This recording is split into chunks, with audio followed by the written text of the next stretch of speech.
রোগীর শরীরে যখন জিন্নাত হাজির আপনারা করে ফেলেন, হাজির করার পর জিন্নাত কিন্তু বারবার বারবার রোগীর শরীর থেকে পালিয়ে যায়, চলে যায়। এর কারণ হলো একটাই, যে আমরা তাকে সঠিকভাবে তাকে বন্দি করতে পারি না।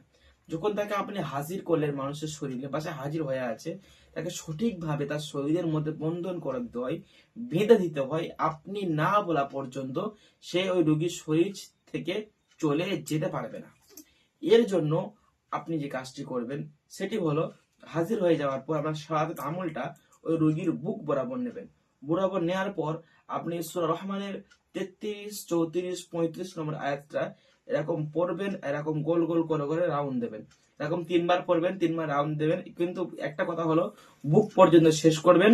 আর আল্লাহ রাব্বুল আলামিন তাতে নিয়ত করবেন, জোরে জোরে নিয়ত করবেন যে তোমাকে পবিত্র কালামুল্লাহ শরীফের এই আয়াতের মাধ্যমে তোমাকে বন্দী করা হলো, আমি না অনুমতি দেওয়া পর্যন্ত তুমি এই রোগীর শরীর থেকে যেতে পারবে না। এরকম ইনশাল্লাহ করবেন, দেখবেন ওই জিন্নাত কখনো যেতে পারবে না। আপনি এরপর যত রকম শাস্তি দেওয়ার আমল আছে সেগুলো তাকে শাস্তি দেবেন, তার সাথে কথাবার্তা বলবেন।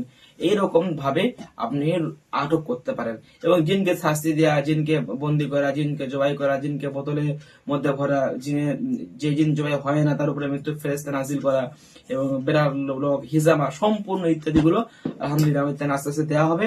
আমাদের চ্যানেলটি আপনারা সাবস্ক্রাইব করে রাখুন, এবং এইসব বিষয়গুলো দক্ষ অনুযায়ী শিখতে চাইছেন আমাদের কোর্সে আপনি ভর্তি হতে পারেন, এইগুলো শিক্ষা অর্জন করতে পারেন, ভালো একটা মুতাব্বির হতে পারেন।